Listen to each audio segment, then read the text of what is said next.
Donna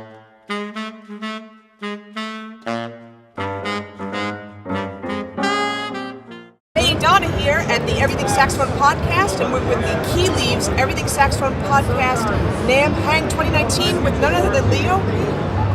I'm so happy to be here. Thank you. Thank you for having me. Oh, he's so amazing. I just saw him playing the bass sax at the Oleg booth, and you blew everybody away.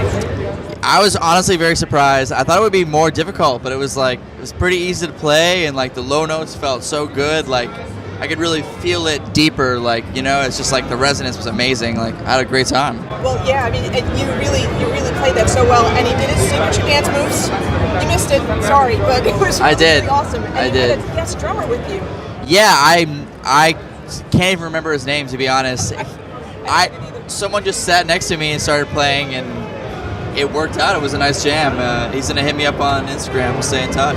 And that actually, you guys worked out really, really well. I mean, he read you really well. You read him. It was like people would have thought you guys had played together for a long time. Well, I really believe in creating moments when you're performing, and moments are something that changes up the flow of the concert. A lot of times, you can kind of force moments to happen. Like, for example, you're playing a tune, solo, whatever. And if you have maybe just the bass and flute play together, something like that, a different shade, a different color, where you can create a moment, and it's different, when there's just two people playing as opposed to five people playing, and I feel like we created a lot of moments where it was it was exciting and it was kind of suspenseful, and that's just what I believe in. Have you always done that, or is it something that you just recently came up with? I kind of recently started talking about it more because I'm trying to teach more, and one of the issues I had with school was that no one taught a class on performing, and it's a performance degree, and that's not. I'm not trying to say anything negative. I just would like it to change, and I want to go to schools and start teaching more of my philosophies on how to perform and how to connect with an audience. One of the things that I think is the most important thing is something that I call recycled energy. Okay. So when you give out energy, then the audience takes your energy, and then they give you energy, and then you take that and you give it back, and it's just recycled. And it's once the crowd started kind of gathering when we were playing, it's they started dictating kind of what was happening a little more, because I'm oh, this guy likes this, and this. I'm just a people pleaser. I just want everybody to be happy. I want people to get to a state of entertainment where they're not thinking about their problems or the dramas of their life. They're just focused on one thing. That's why I go to see people perform, to release stress, and I'm not thinking about anything else. I'm just thinking, wow, this is amazing. So that's really, really interactive, and I'm wondering, because I know you performed in the New York City subways, with Too Many Zoos, I think it was, right? Yeah, Too Many Zoos, yeah. Yeah, and I guess maybe that came from that, because in the subways, it's a tough crowd. Yeah, it was it's real-time feedback. Yeah. It's something you don't get in a practice room or a studio. You can only get it when you're performing for people. So it was constant real-time feedback, and sometimes people would walk by and just be you know what I mean? Or people were kind of excuse me, in the middle of playing a solo, closing my eyes. So there was a lot of times when it was hard, man, I don't know if I want to play today. I don't feel good about myself. I don't feel confident. But there was enough people that did support me. No, this is really awesome. What you guys doing is really awesome. That made me okay, this is working and this is working. So when we first came up with our first compositions, we would just play for hours, kind of the same groove or whatever, and then we would get to a part where people really liked that part. So that became the chorus or whatever. And then, you know what I mean, we'd play another part, but people kind of like this part too. It was that's an interlude. So we wrote, originally it was the people of New York City produced our first few records, just because by popular demand we would play certain songs.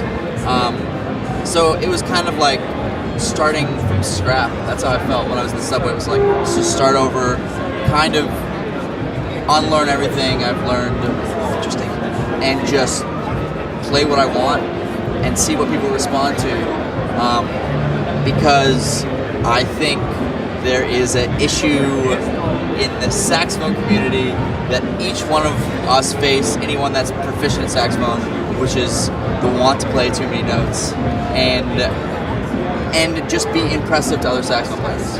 It's something that I think about all the time. It's really hard for me to like, the second I know someone's like, oh, I'm a saxophone player, like you're my favorite saxophone player, it puts this extra like thing in my head where it's hard for me to focus on sounding what I think is good or groovy or like, or you know, digestible for the average human.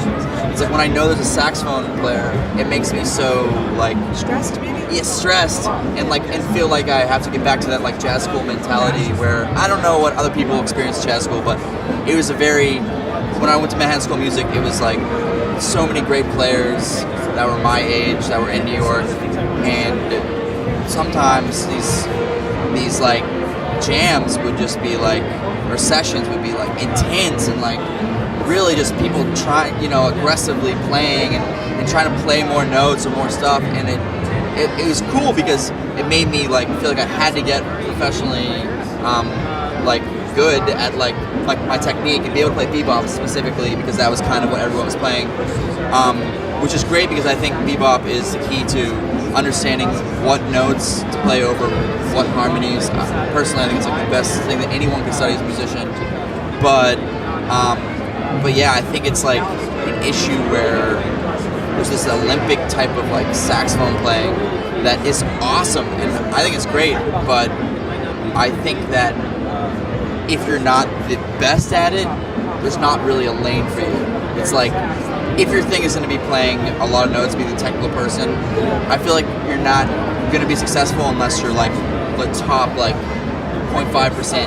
And then I feel like a lot of people I've known that are good musicians, but not necessarily like freaks, you know, they haven't learned to really just play digestible music, and they're upset that their records aren't selling and no one's coming to their shows.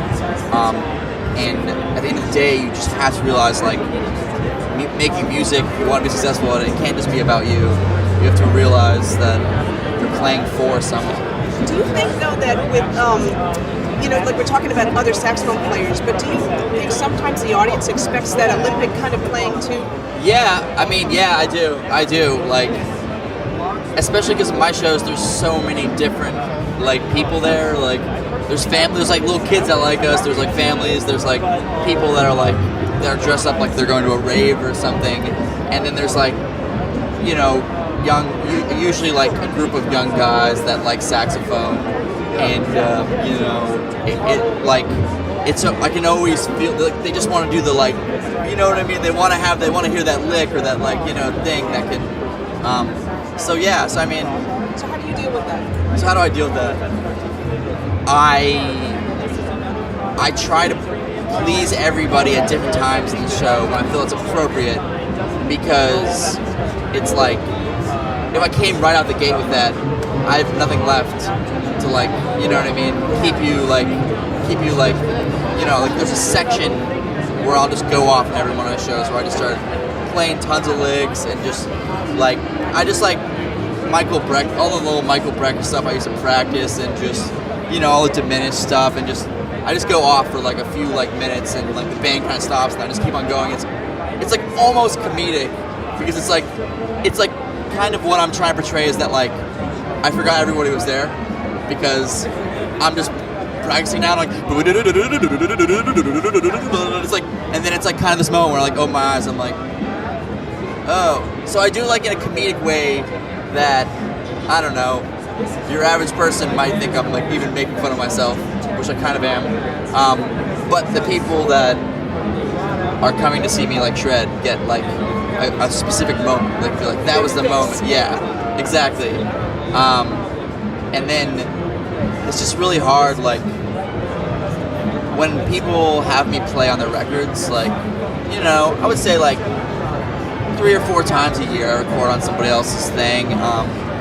And that is the time when it's the hardest for me to be like, I don't know what to play, because I really just want to be like, I just want to do that, but you know what I mean? You listen to, like, okay, so the only time, like, I feel like Barry was really popular in, like, pop music was, like, Motown, I feel like. Okay, yeah. That was, like, the most I can think of that Barry's used. and it's like there's like some solos on some there's some Barry solos on some really is it Sugar Pie Honey Bunch? Or I think that's a tenor solo. Okay, there's something I can't remember, but I remember like there's a Barry song that's just like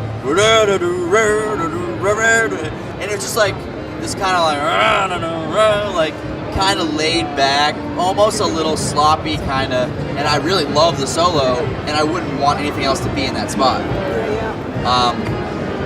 And it's like I hear myself sometimes. So part of it is just listening to myself and trying to be a really unbiased judge and be like, would you listen to this? Like, do you like this? Because, you know, at the end of the day, all I can really decide is my own opinion. So that's true. And you know what I think is so great? Even if you don't say any words about this, you've established your own niche. Yeah. You know, you're doing your own thing. You found it. You know, and it came out of the subways, you know, the harsh New York critics and all that kind of thing, playing for the audience and just having them co-create with you. But you found your own thing. I think that's really amazing. I think that's so helpful to people coming up. But it doesn't matter what age they're playing at, but just anybody in general. You know, it's really good stuff. I think it's a great business sense, and I'm so glad that you're so successful and things are working out so great. Thanks. Yeah, I mean, thanks for everybody that supports me. It's been an amazing time being here at NAMM. Like, I feel like a rock star.